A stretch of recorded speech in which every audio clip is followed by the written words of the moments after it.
बिस्मिल्लाहिर्रहमानिर्रहीम। Now see the interesting concept of discovery of neutron. Chadwick ने 1932 में neutrons discover किए। पहले इसका एक इंटरेस्टिंग बैकग्राउंड देखते हैं। रदरफोर्ड ने इससे पहले 1911 में न्यूक्लियस डिस्कवर कर लिया था। तो न्यूक्लियस न्यूट्रॉन से पहले डिस्कवर हो चुका था। हम वो टॉपिक इसके बाद पढ़ेंगे।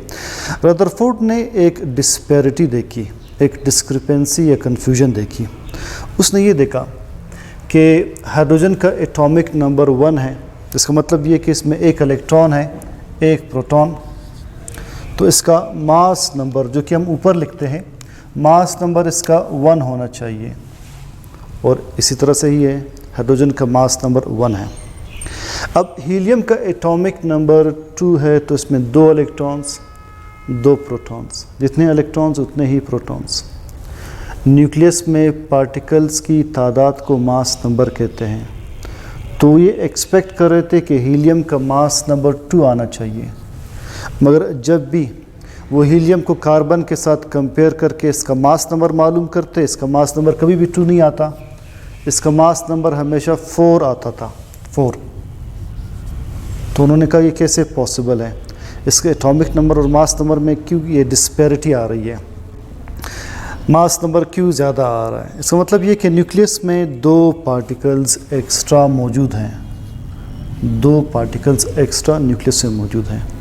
वो जो 2 पार्टिकल्स एक्स्ट्रा मौजूद है जो कि मास नंबर को 4 बनाएंगे, वो न्यूट्रल होने चाहिए। क्यों न्यूट्रल होने चाहिए? इसलिए कि अगर ये 2 पार्टिकल्स पॉजिटिवली चार्ज हो तो न्यूक्लियस का पॉजिटिव चार्ज एटम के नेगेटिव चार्ज से बढ़ जाएगा, एटम न्यूट्रल नहीं रहेगा। अगर ये 2 पार्टिकल्स नेगेटिवली चार्ज्ड हो तो एटम का नेगेटिव चार्ज पॉजिटिव चार्ज से बढ़ जाएगा, अगेन एटम न्यूट्रल नहीं रहेगा। तो न्यूक्लियस में 2 पार्टिकल्स एक्स्ट्रा मौजूद हैं जो कि मास नंबर को 4 बना रहे हैं, और वो 2 पार्टिकल्स न्यूट्रल हैं जो कि बाद में डिस्कवर हुए एज न्यूट्रॉन्स। इसी तरह देखा गया कि एल्यूमिनियम का एटॉमिक नंबर 13 है। इसका मतलब ये कि इसमें 13 इलेक्ट्रॉन्स हैं, तो 13 ही प्रोटॉन्स होने चाहिए। अब न्यूक्लियस में 13 प्रोटॉन्स है तो मास नंबर 13 होना चाहिए, मगर इसका मास नंबर हमेशा 27 आता है। इसका मतलब ये है कि इसके न्यूक्लियस में 13 प्रोटॉन्स के अलावा 14 पार्टिकल्स और ऐसे होने चाहिए जो कि न्यूट्रल हो। उन न्यूट्रल पार्टिकल्स को बाद में न्यूट्रॉन्स का नाम दिया गया। तो न्यूट्रॉन्स की डिस्कवरी से पहले ही न्यूट्रॉन का कंसेप्ट रदरफोर्ड ने दिया था, जिसे बाद में चैडविक ने अपने एक्सपेरिमेंट्स में 1932 में फाइनली डिस्कवर किया। एक्सपेरिमेंटल प्रोसीजर देखते हैं। पोलोनियम एक रेडियो एक्टिव सब्सटेंस है। यहाँ से अल्फा रेज एमिट हुए, alpha rays, beta rays, gamma rays. ये है रेडियो एक्टिविटी का topic. Radioactivity Henry Becquerel ने 1897 में डिस्कवर कर ली थी। तो लिहाजा आपको ये सीरीज़ ऑफ एक्सपेरिमेंट्स या डिस्कवरीज जहन में आपके होने चाहिए।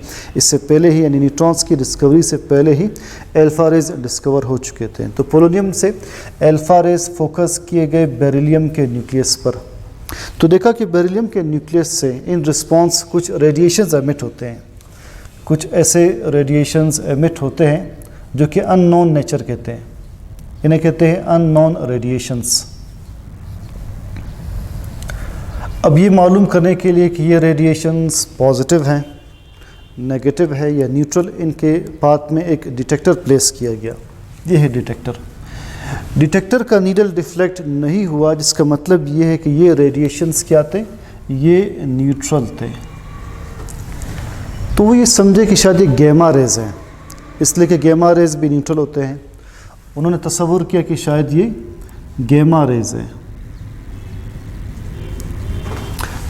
मगर जब उन्होंने इन रेज को फोकस किया, इन रेज को बम्बार्ड किया पैराफिन पर, इन रेज ने पैराफिन से प्रोटॉन्स नॉकआउट किए। Protons are heavier particles. Gamma rays ऐसा नहीं कर सकते, गैमा रेज का कोई रेस्ट मास नहीं होता। तो उन्होंने कहा कि ये रेज गैमा रेज नहीं हो सकते। इन रेज में जो पार्टिकल्स है वो मास में प्रोटॉन्स के इक्वल या इससे कुछ ज़्यादा होंगे। तो इन रेज में जो पार्टिकल्स थे, उन पार्टिकल्स को नाम दिया न्यूट्रॉन्स का, कि these rays consist of particles which are neutral and they must be of the same mass as that of proton. तो इस तरह से न्यूट्रॉन्स डिस्कवर हुए। दोबारा से ये एक्सपेरिमेंट देखें। इन शॉर्ट, पोलोनियम से अल्फा रेज बेरिलियम के न्यूक्लियस पर फोकस किए गए, वहाँ से कुछ अननोन रेडिएशंस निकली। ये अननोन रेडिएशंस न्यूट्रल साबित हुए on applying detector. When these rays were bombarded at paraffin, they knocked protons out of paraffin। इसका मतलब ये कि ये रेज गैमा रेज नहीं है। इन रेज में जो पार्टिकल्स है उनका मास प्रोटॉन के मास के नियरली इक्वल है, इन्हें न्यूट्रॉन्स का नाम दिया गया। बाद में जब इनकी फर्दर प्रॉपर्टीज़ स्टडी की गई तो देखा गया कि अगर एक न्यूट्रॉन स्प्लिट हो तो न्यूट्रॉन के इन साइड से प्रोटॉन, इलेक्ट्रॉन और न्यूट्रिनो, ये तीन पार्टिकल्स प्रोटॉन के इन साइड से निकलते हैं। तो सपोज़ ये एक न्यूट्रॉन है, इस न्यूट्रॉन के इन साइड प्रोटॉन होगा, इलेक्ट्रॉन होगा और न्यूट्रिनो होगा। I hope it is visible. Why is neutron neutral? Neutron इसलिए न्यूट्रल है कि इसमें पॉजिटिव और नेगेटिव चार्जेस इक्वल हैं। एक पॉजिटिवली चार्ज पार्टिकल और एक नेगेटिवली चार्ज पार्टिकल है। Why is neutron considered slightly heavier than proton? इसलिए कि न्यूट्रॉन के इनसाइड प्रोटॉन के अलावा ये पार्टिकल्स भी मौजूद हैं। चूँकि न्यूट्रॉन्स न्यूट्रल है, ये गैसेस को आयोनाइज नहीं कर सकते, they can not ionize gases. और चूँकि ये न्यूट्रल है neutrons, they are highly penetrating, ये बहुत ज़्यादा पेनिट्रेट करते मटीरियल्स में से पास हो सकते हैं। इसीलिए इनको हम रेडियोथेरेपी में यूज़ करते हैं कैंसरस टिश्यूज़ को डिस्ट्रॉय करने के लिए। ये प्रोटॉन्स को एक्सपेल कर सकते हैं, न्यूट्रॉन्स प्रोटॉन्स को एक्सपेल कर सकते हैं। व्हेन दे स्ट्राइक पैराफिन या वाटर में से ये न्यूट्रॉन्स एक्सपेल कर सकते हैं। एक ऐसा न्यूट्रॉन जिसकी एनर्जी 1.2 मेगा इलेक्ट्रॉन वोल्ट हो, इसे कहते हैं फास्ट न्यूट्रॉन। बाज़ बुक्स में लिखा है 1 से 20 मेगा इलेक्ट्रॉन वोल्ट एनर्जी वाले neutrons.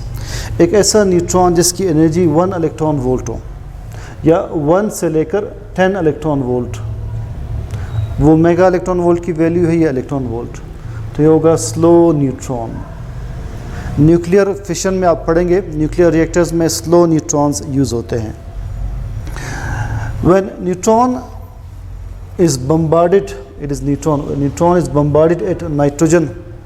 This nitrogen is converted into boron with the release of alpha particle. He is alpha particle। अब आगे पढ़ेंगे रेडियो एक्टिविटी के टॉपिक में, इट इज़ अल्फा पार्टिकल। अब दोनों साइड्स पर चार्ज और मास इक्वल होना चाहिए। देखिए अब मास कितना है, 14 + 1 15 या 11 + 4 अगेन 15। चार्ज दोनों साइड्स पर इक्वल कैसे है, 7 + 0 neutron has no charge, 5 + 2 again 7। इसी तरह से when neutrons strike copper 65, first this copper 65 is converted into copper 66 with the release of this gamma ray photon, it is gamma ray की energy हम h new से show करते हैं, gamma ray ही को show कर रहा है। This copper 66 then it releases electron and is converted into zinc 66। Electron release करने के बाद कॉपर का मास सेम रहेगा। अब देख ले, मास सेम रहेगा। इलेक्ट्रॉन क्या शो कर रहा है, इलेक्ट्रॉन बीटा रे को शो कर रहा है। बीटा रे रिजेंबल्स इलेक्ट्रॉन। इलेक्ट्रॉन को रिलीज करने के बाद इसका मास सेम रहेगा, मगर इसका एटॉमिक नंबर 29 से 30 हो जाएगा। एटॉमिक नंबर तो एक कम होना चाहिए था, 28 होना चाहिए था। इलेक्ट्रॉन रिलीज किया है, एक बढ़ के से रहा है। आप पढ़ेंगे nuclear physics second year physics में कि जब भी कोई एलिमेंट या उसका न्यूक्लियस एक बीटा रे एमिट करता है, यानी एक इलेक्ट्रॉन एमिट करता है, तब उसका एटॉमिक नंबर बाय 1 इंक्रीज़ होगा, मास नंबर सेम रहेगा। ये कैसे सेम रहेगा, ये लास्ट कंसेप्ट आप देखें। सपोज हम नाइट्रोजन कंसिडर करते हैं। नाइट्रोजन का एटॉमिक नंबर 7 है, मास नंबर 14 है। अब कोई भी रेडियो एक्टिव सब्सटेंस कंसिडर कर ले, मैंने वैसे ही सिंप्लीफाई करने के लिए एलिमेंट कंसिडर किया है। वैसे ये रेडियो एक्टिव आइसोटोप नहीं है। 7 इसमें इलेक्ट्रॉन्स होंगे, 7 इसमें प्रोटॉन्स होंगे, 7 न्यूट्रॉन्स होंगे। Mass number 14, atomic number 7। अगर इसने एक बीटा रे एमिट करना है तो क्या इवेंट्स होंगे। बीटा रे एमिट करते वक्त एक न्यूट्रॉन, 7 में से एक न्यूट्रॉन जो है वो कन्वर्ट होता है एक प्रोटॉन में और एक इलेक्ट्रॉन में। इसलिए कि न्यूट्रॉन के इनसाइड क्या मौजूद है, न्यूट्रॉन के इनसाइड इलेक्ट्रॉन और प्रोटॉन मौजूद है। तो जब न्यूट्रॉन स्प्लिट होगा उससे प्रोटॉन बनेगा और एक इलेक्ट्रॉन रिलीज होगा। ये इलेक्ट्रॉन बाहर आ जाएगा एज बीटा रे, ठीक है, इलेक्ट्रॉन एज बीटा रे एमिट होगा। अब मास नंबर में और एटॉमिक नंबर में क्या चेंज आएगा, ये चेंज देखते हैं। हम ये कह रहे हैं कि जब बीटा रे एमिट होगा तो एलिमेंट का मास नंबर सेम रहेगा। मास नंबर सेम कैसे रहेगा, पहले 14 था मास नंबर, अभी 14 रहेगा। कैसे कि पहले 7 प्रोटॉन्स 7 न्यूट्रॉन्स थे, 14। अब प्रोटॉन्स की तादाद 8 हो जाएगी, 7 + 1 प्रोटॉन, ये 8 प्रोटॉन्स। न्यूट्रॉन एक कम हो जाएगा, न्यूट्रॉन हो जाएंगे 6। तो अब प्रोटॉन्स की तादाद 8, न्यूट्रॉन्स की तादाद 6, अगेन वही 14 पार्टिकल्स की तादाद होगी, मास नंबर 14 ही रहेगा। एटॉमिक नंबर एक बढ़ कैसे रहा है, इसलिए एटॉमिक नंबर एक बढ़ रहा है। पहले एटॉमिक नंबर 7 था, 7 प्रोटॉन्स 7 एटॉमिक नंबर। अब प्रोटॉन्स की तादाद 7 से 8 हो गई है, तो एटॉमिक नंबर 8 हो जाएगा इस एलिमेंट का। ये कोई भी एलिमेंट हो सकता है, आप लाजमी नहीं कि नाइट्रोजन शो कर ले, आप एक्स एलिमेंट शो कर ले। तो मैं इसको एक्स कर लेता हूँ।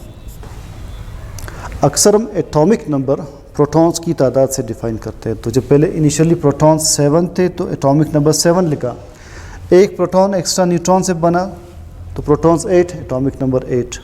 तो जब भी किसी एलिमेंट से बीटा रे एमिट होगा उसका एटॉमिक नंबर बाय 1 इंक्रीज़ होगा, मास नंबर सेम रहेगा। होपफुली ये टॉपिक आपको क्लियर है। See you in the next lecture इंशाल्लाह।